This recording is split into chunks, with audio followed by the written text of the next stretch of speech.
شروعات ہم نے بہت پہلے کرنی تھی،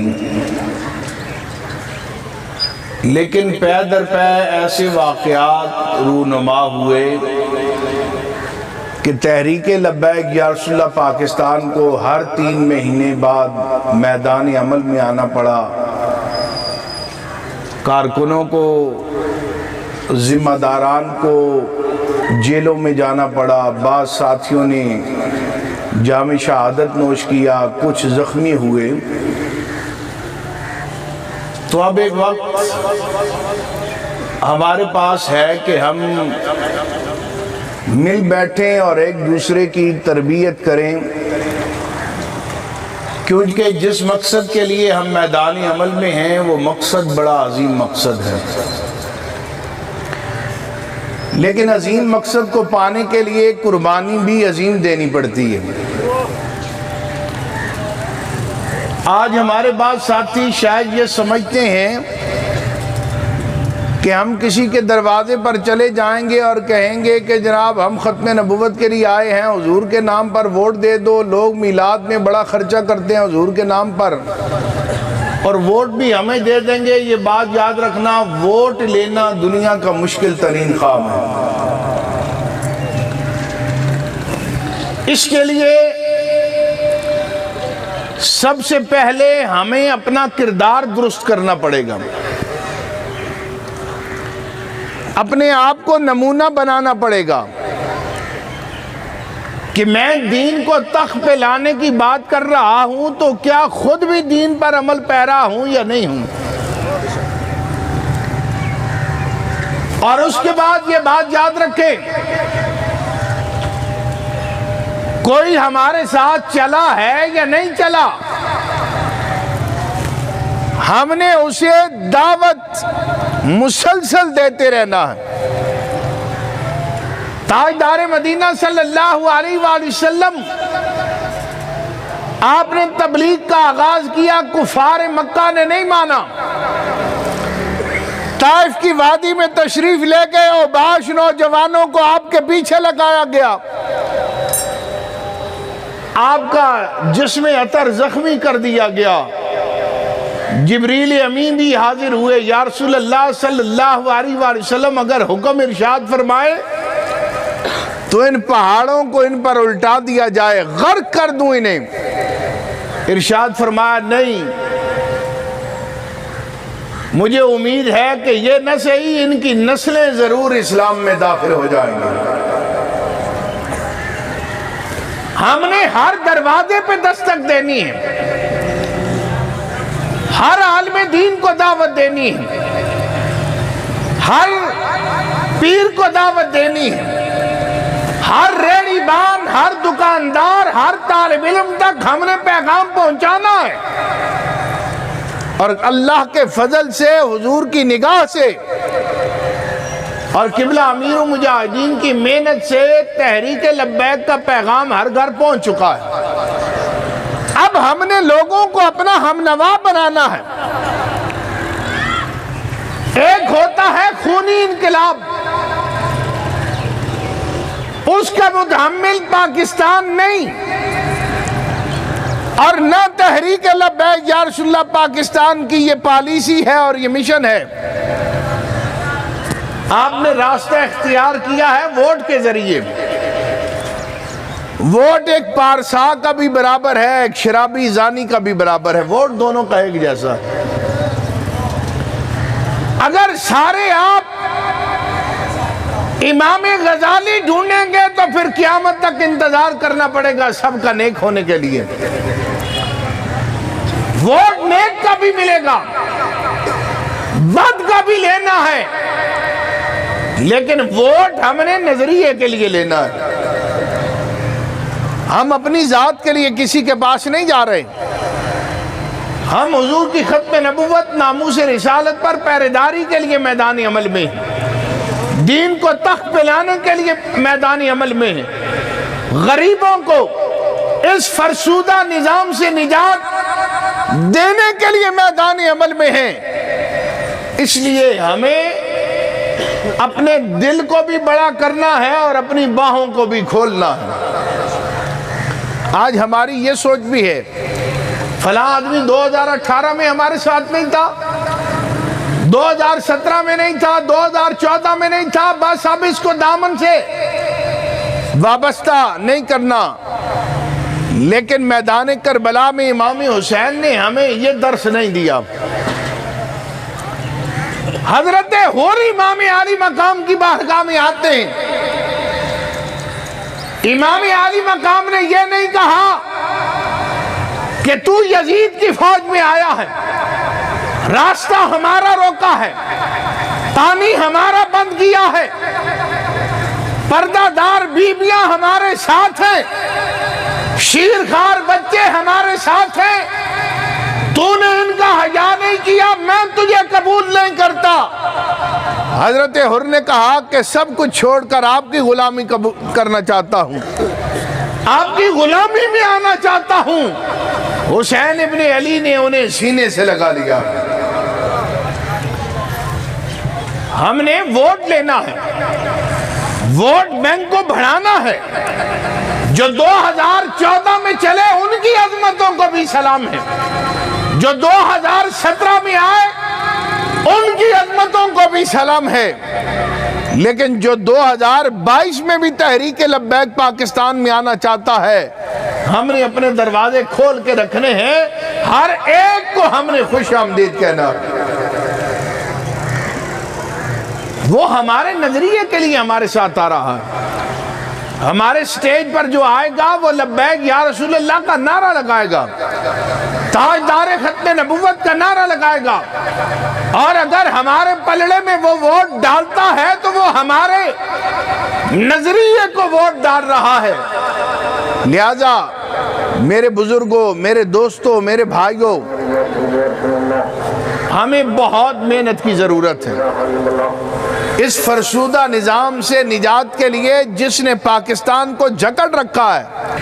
ہمارا کام ہے کام کرنا، ہمیں یونین کونسل میں لگایا جائے ہم نے پھر بھی تحریک کا کام کرنا ہے، ہمیں مرکز میں لگایا جائے ہم نے پھر بھی تحریک کا کام کرنا ہے۔ اور میں یہ سمجھتا ہوں بڑی ذمہ داری لینے سے چھوٹی ذمہ داری لے کر اگر نتیجہ دیا جائے تو وہ بڑی ذمہ داری لینے سے چھوٹی ذمہ داری بہتر ہوتی ہے۔ آج ہمارا المیہ یہ ہے کہ اگر ہم نے کسی کو پی پی میں لگا دیا ہے، اب کہتے ہیں یونین کونسل میں چلے جاؤ، نہیں جی میری توہین ہو گئی، کوئی توہین نہیں۔ میرے ساتھ شمالی پنجاب میں کام کرنے والے، میں نے اپنی یونین کونسل میں انہیں وہاں سے اٹھا کر وہاں لگا دیا کہ آپ یونین کونسل میں کام کریں، مجھے یہ یونین کونسل جیتی ہوئی چاہیے ہر صورت۔ انہوں نے ایک لمحے کے لیے نہیں کہا جی ہم شمالی پنجاب میں تھے، آپ نے یونین کونسل میں بھیج دیا۔ حاجی صاحب نے کہا بالکل میں ٹھیک ہوں جناب، میں یہاں سے الیکشن بھی لڑوں گا، کام بھی کروں گا۔ جو بندہ صاحب حیثیت ہے، جو صبح و شام وقت دے سکتا ہے، جس کو 4 لوگ جاننے والے ہیں، جس کے ساتھ کچھ برادری چلنے والی ہے، جب وہ میدان میں آتا ہے اور تحریک کا نظریاتی ووٹ ملتا ہے تو اللہ تعالیٰ کا فضل بھی شامل حال ہو جاتا ہے۔ اور ایک اور بات جو ہمارے ساتھیوں نے ذہن میں رکھی ہوئی ہے، اور جی امیر المجاہدین نے فرمایا تھا بس بدر میں جانا ہمارا کام ہے تو اللہ کی مدد آ جانی ہے۔ تو میرے بھائیوں، اس میں امیر المجاہدین نے یہ نہیں کہا جیب میں 1 روپیہ ہی نہیں تو الیکشن میں اٹھ کر کھڑا ہو جائے۔ ہر چیز کے لوازمات ہیں۔ بدر جانے سے پہلے تاجدار مدینہ نے اسلحہ اکٹھا کیا، ساتھیوں کو جمع کیا، پھر میدان بدر میں گئے تو یہ نہیں کہ ہم مال کے بل بوتے پہ جیتیں گے، ساتھیوں کے بل بوتے پہ جیتیں گے، جانبازوں کے بل بوتے میں جیتیں گے۔ بدر میں پہنچ کر پھر کہا یا اللہ جو کچھ میری محنت تھی یہ سارے لے کر تیری بارگاہ میں آ گیا ہوں، آج اگر انہیں شکست ہو جاتی ہے تو پھر قیامت تک تیرا نام لینے والا کوئی نہیں بچے گا۔ سیاست کے کچھ لوازمات ہیں، الیکشن لڑنے کے کچھ لوازمات ہیں، انہیں ہمیں پورا کرنا ہوگا۔ چونکہ ماحول ایسا بنایا گیا ہے، اس کو تبدیل کرنے کے لیے تحریک لبیک یا رسول اللہ پاکستان جب تک اقتدار حاصل نہیں کر لیتی، قوت نافذہ حاصل نہیں کر سکتی، یہ اس وقت تک تبدیل نہیں ہوتے اور یہ بات یاد رکھیں، تبدیلی کا دعویٰ سب نے کیا ہے، لیکن جو تبدیلی تحریک لبیک پاکستان لائی ہے وہ تبدیلی کوئی اور نہیں لا سکا۔ ہمارے وہ نوجوان ساتھی جو انڈین فلمیں دیکھتے تھے، انڈین گانے سنتے تھے، آج وہ صبح و شام قبلہ امیر المجاہدین کے خطابات جو ہیں وہ اپلوڈ کر رہے ہیں۔ سب سے بڑی تبدیلی یہ ہے، اور سیاست کو ہم مساجد میں لے کر آئے، سیاسی جلسوں میں آج لوگ باوضو ہو کر آ رہے ہیں، اور کسی دنیا دار کا نعرہ نہیں لگ رہا، سیاسی جلسے میں بھی تاجدار مدینہ کا نعرہ لگ رہا۔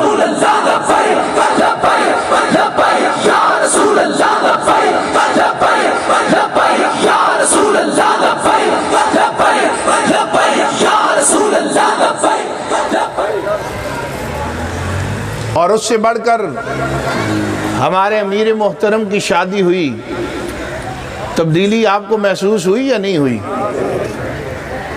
قبلہ امیر المجاہدین کے ایسے دیوانے پروانے موجود تھے کہ اگر صرف اشارہ کیا جاتا نا، سرینا ہوٹل 7 سٹار ہے اسلام آباد میں، یہاں بارات بھی ہونی ہے، ولیمہ بھی ہونا ہے، تو پلک جھپکنے میں انتظام ہو سکتا تھا، پلک جھپکنے میں انتظام ہو سکتا تھا، لیکن امیر محترم کی شادی ہے اور نکاح کی تقریب مسجد میں ہو رہی ہے۔ یہ اپنے کارکنوں کو انہوں نے پیغام دیا ہے کہ 7 سٹار ہوٹل میں ہی نکاح نہیں ہو سکتا، نکاح مسجد میں بھی ہو سکتا ہے۔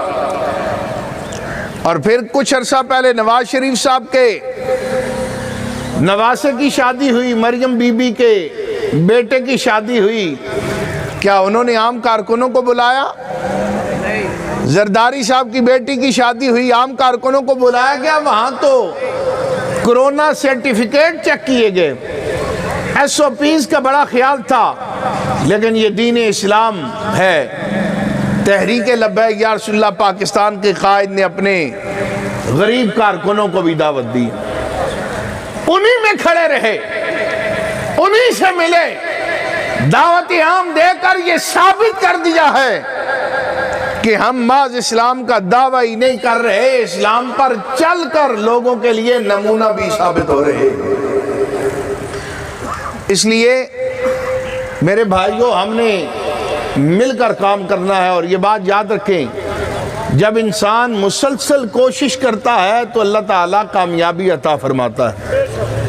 آج اگر یہاں ہم 200 بندے اکٹھے ہیں، کل آنے والا وقت آئے گا یہی 1000 میں پہنچیں گے، یہی 1500 میں، یہی 2000 میں، لیکن مسلسل ہم نے محنت کرنی ہے اور اخلاص سے کرنی ہے۔ یہ بڑا مقدس مشن ہے، جو آدمی اس میں 2 نمبری کرے گا شاید وہ ہماری آنکھوں سے تو بچ جائے، لیکن روز قیامت رسول اللہ کی بارگاہ میں اسے ضرور جواب دہی کرنی ہوگی۔ تو میں اہلیان ملک وال سے یہ امید رکھتا ہوں کہ آپ لوگ دین سے محبت کرنے والے لوگ ہیں، کیونکہ میرے نانا جان سید عبد الرحمن شاہ صاحب سلطان پوری رحمت اللہ علیہ اسی ملک وال میں بڑا عرصہ انہوں نے خطابت کی۔ جو بزرگ ہیں وہ انہیں جانتے ہوں گے، اور ہمارے خاندان میں ان کے نام کے ساتھ مشہوری علاقے میں ہو گیا ملک وال والے استاد۔ جب آپ کے والد گرامی علیل ہوئے تو پھر آپ یہاں ملک وال سے واپس سلطان پور تشریف لے گئے، تو اہلیان ملک وال جو ہیں جب وہ بات کرتے تھے کہ دین کے ساتھ محبت کرنے والے ہیں، پیار کرنے والے ہیں، تو آج یہاں مجھے آنے کا موقع ملا ایک بڑے عرصے بعد۔ میں بچپن میں اپنے والد گرامی کے ساتھ ان کی مسجد میں ایک دفعہ آیا تھا دیکھنے کے لیے، تو امید میں یہ کرتا ہوں اور اس امید کے ساتھ واپس جا رہا ہوں کہ نیکسٹ ٹائم جب ہم اس کنونشن کے لیے آئیں گے تو آپ لوگ دن رات محنت کر کے اس پوزیشن میں ہوں گے کہ ہم مرکز میں جا کر یہ بتا سکیں کہ ملک وال کے غیور ساتھیوں نے اتنی محنت کی ہے کہ انہوں نے جو تحریک کے ساتھ وعدہ کیا ہے اور ذمہ داران کے ساتھ، وہ اس پر منوہن اپنے قول میں سچے ثابت ہوئے ہیں، اور جب ہم مل کر چلیں گے تو یقیناً اللہ تعالی ہمیں کامیابی عطا فرمائے گا۔ میں آخر میں ملک وال کے غیور مسلمانوں کا، تحریک لبیک یا رسول اللہ پاکستان کے ذمہ داران و کارکنان کا، PP68 کے ذمہ داران و کارکنان کا شکریہ ادا کرتا ہوں، نعیم چٹھا صاحب کا شکریہ ادا کرتا ہوں کہ آج کی اس تقریب میں آپ نے شرکت کا موقع عطا کیا۔ میری دعا ہے اللہ تعالی ہم سب کو ختم نبوت اور ناموس رسالت پر پہرے داری کی توفیق عطا فرمائے، اس راستے پر استقامت کے ساتھ چلنے کی توفیق عطا فرمائے۔ آخر میں آپ سے پھر یہی التجا ہے کہ کام کریں، دن رات کام کریں، ہمیں اشد محنت کی ضرورت ہے، کیونکہ لوگوں کو نیکی کی طرف لانا یہ بڑا مشکل کام ہے۔ آپ یہاں پر ڈھول بجانا شروع کر دیں، سینکڑوں آدمی کھڑے ہو جائیں گے، تلاوت قرآن شروع کر دیں، 5 بندے بھی مشکل کھڑے ہوں گے۔ اس لیے نیکی کی طرف بلانا یہ مشکل ترین کام ہے۔ ہم نے جماعت کا کام دن رات کرنا ہے، اپنے اخلاق کو بہتر کرنا ہے، لوگوں کے ساتھ عزت کے ساتھ پیش آنا ہے، لوگوں کو عزت دینی ہے۔ جب ہم اس طرح ہم لوگوں کے ساتھ پیش آئیں گے، اللہ تعالی ہمیں کامیابی عطا فرمائے گا۔ وآخر دعوانا ان الحمدللہ رب العالمین۔